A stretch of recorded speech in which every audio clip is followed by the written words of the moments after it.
Alright, in today's video, I'm going to go over how to replace the gearbox on your Scott's Elite spreader.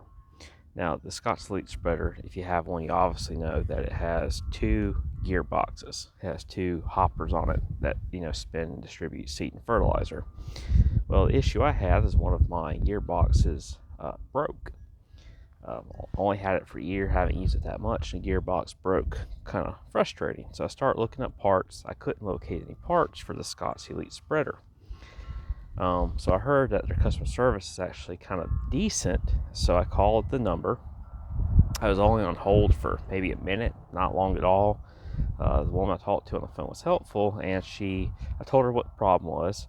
The gearbox was basically one was broken, and she asked for a couple model numbers and serial numbers off the spreader. So I gave her the numbers, and she said you should have the parts in about 2 weeks. Now, they don't charge you anything for it, nothing. No, they don't ask for a card or anything. It was completely free.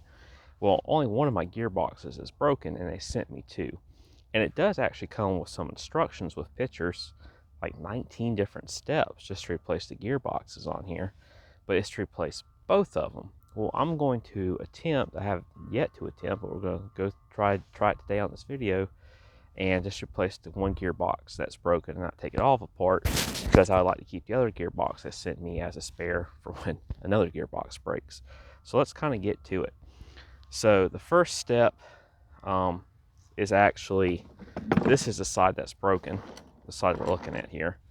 The first step is to actually, you got your pins in the inside, your little cotter pins.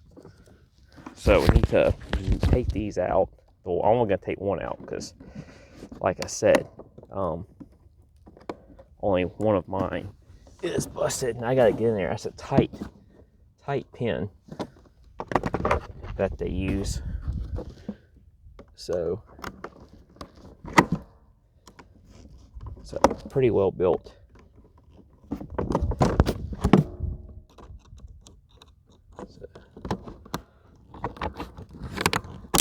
Alright, so a screwdriver actually worked better on that guy. It's a pretty heavy clip, if y'all can't see it.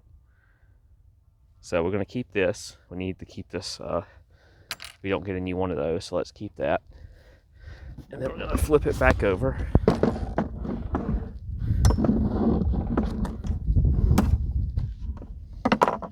And we're going to squeeze this cap off.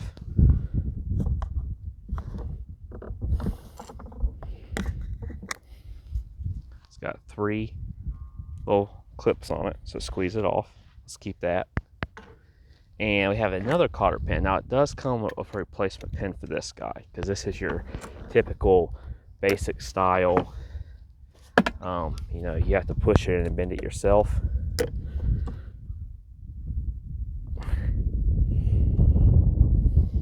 So it does come with a new one. You could probably actually reuse this. I mean, it's not a critical, it's not like it's on the car,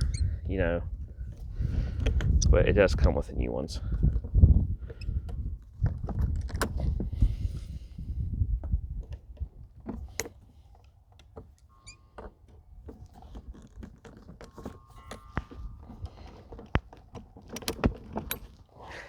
All right, got our pin out. And we got a washer that comes off the tire. We need to keep this washer. And this should slide off. This wheel slides onto a pin. I'll show it to y'all, but there's a pin that just slides into a groove. So you gotta make sure when you put the tire back on, you get it to that pin. Well, you won't really actually be able to slide it all the way on if you don't. I'm just gonna lay this tire down.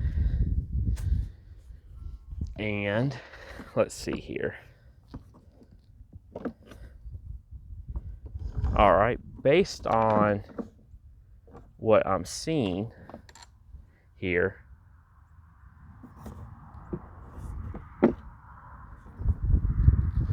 you're actually going to have to remove both wheel assemblies.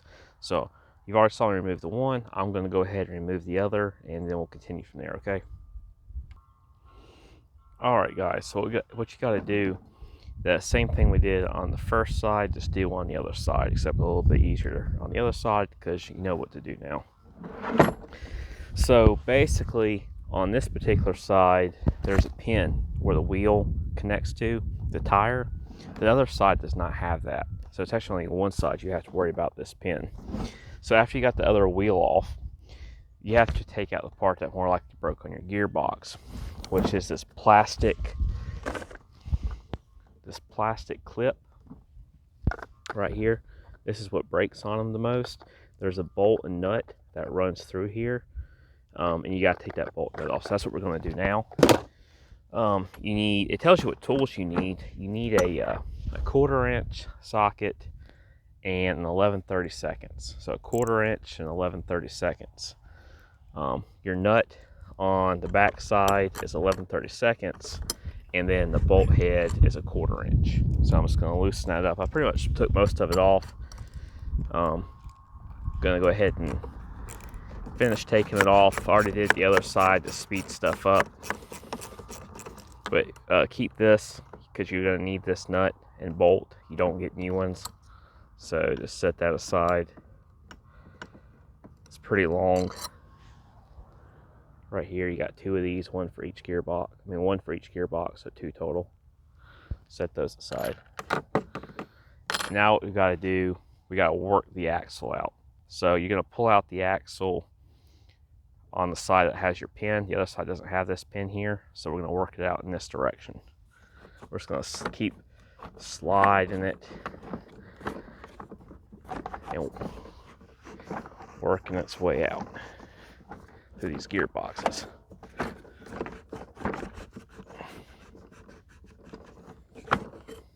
Boom. There's your axle. So you see how this side's got the pin and this side doesn't. It doesn't even have the hole for it. So yeah, so we'll just slide it back in same direction with this side of the pin. And those holes there are for where your bolt holes go.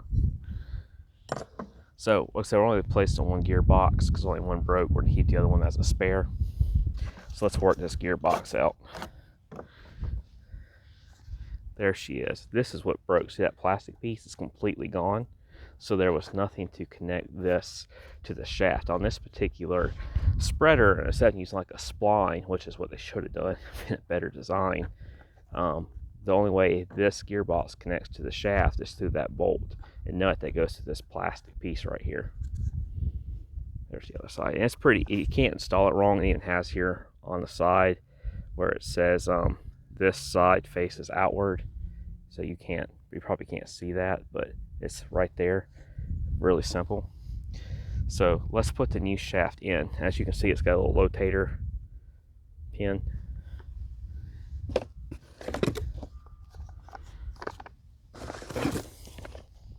Got our new shafts, gearboxes.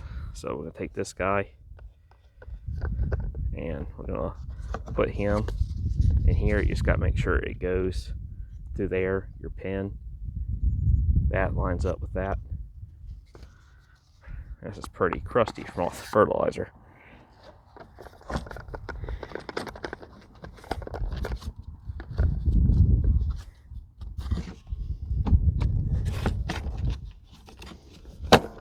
There we go. And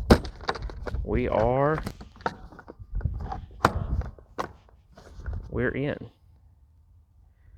Just like that. Now, reverse the removal. So, let's take our shaft. Let's work our shaft in.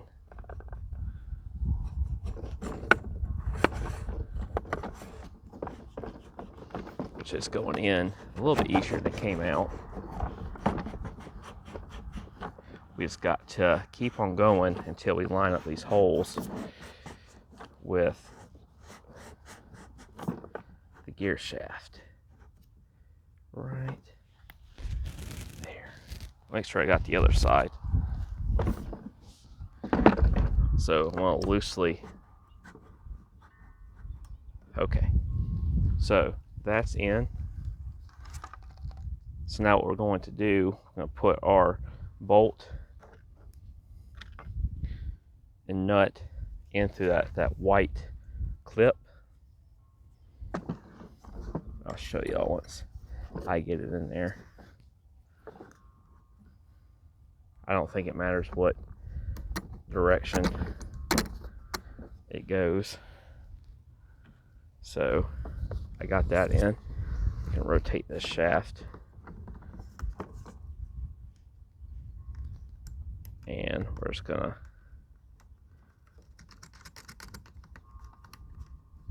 spin that on there. This is what I'm talking about right here. Your bolt, the nut, has to go through here on your shaft and it connects. This is what actually rotates the gear shaft. I mean your gearbox. It's just this bolt nut going through this white plastic piece. So kind of a cheap design, especially for spreaders over $100. Of course your basic commercial ones are start around $400. It's just, I don't understand why spreaders cost so much. It doesn't make any sense. It's just a piece of plastic, no engine, nothing crazy going on, but they sure are overpriced for what they are. So we're going to tighten this guy down just till it's snug. Not going to go crazy tight. Is this plastic? You try to snug it down. If you try to over tighten it, you're just going to crack this plastic. That's why I'm using a little stubby wrench. I got my hands all the way up on it, so I'm not adding any additional torque advantage.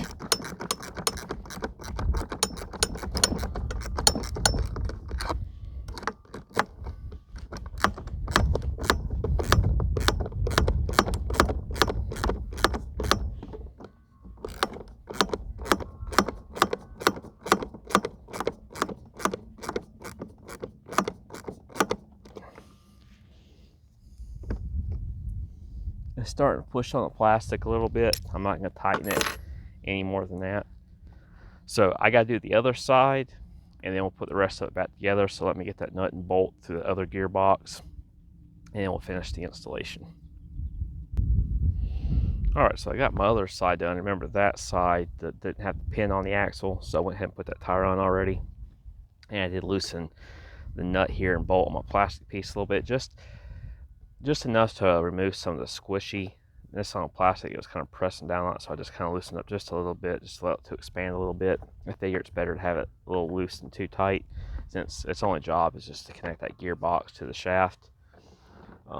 So I did loosen it up just a tidbit. Now we're going to put this side on, and this is the side where it actually matters because you do have the pin for your tire. So got your pin, got your tire. Tire needs to go on the pin. And yeah, no issues whatsoever. And I remember I said it comes with 2 cotter pins. There you go, brand new cotter pin for your tire assembly. Let's see if we can't get that in. You have less room on this side because you already got the other tire. There we go, tire on, so you got less movement in the shaft. Take our pliers here. We're going to bend that cotter pin out. I really need to get some better needle nose pliers. I got a lot of nice tools, but not pliers. I don't.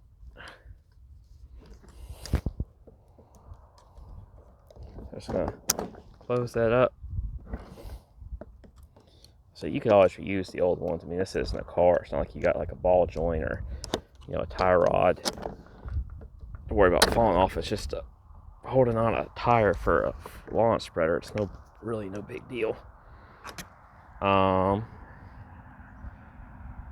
Oopsies.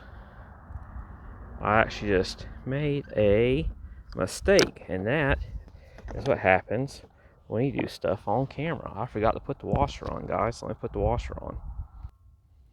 So that's what happens sometimes you do things on camera. Mistakes happen. But we're not going to edit that because we're going to show that, hey, sometimes working on things, you got to go back. Got to put the washer on. Washer.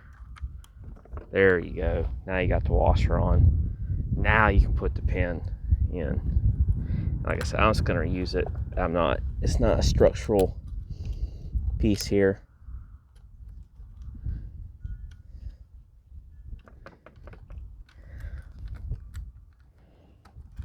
Gonna work that pin on down. So you got less room now before you had before. There we go. Oh, it's getting hooked up on a washer.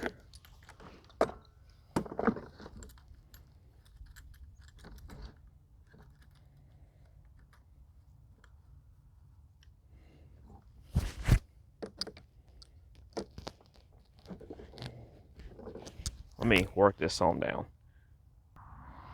Alright, cotter pin is in. It's bent around the shaft. And all you got to do now is put our little wheel cap back on. Real simple. You got 3 clips on it. You got 3 holes. Just line it up. Boom. Shaft's bent, so I just got to put the pin in. You got your little 2 augers that spin your material around. And these guys help do that. These little pins. So, put one in. And put the other one in. And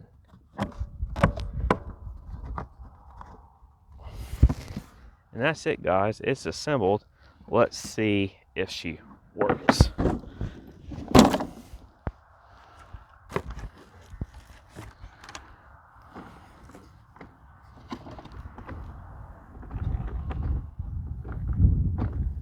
Yep, as you can see, hopefully, let's go a little closer. Let's zoom in.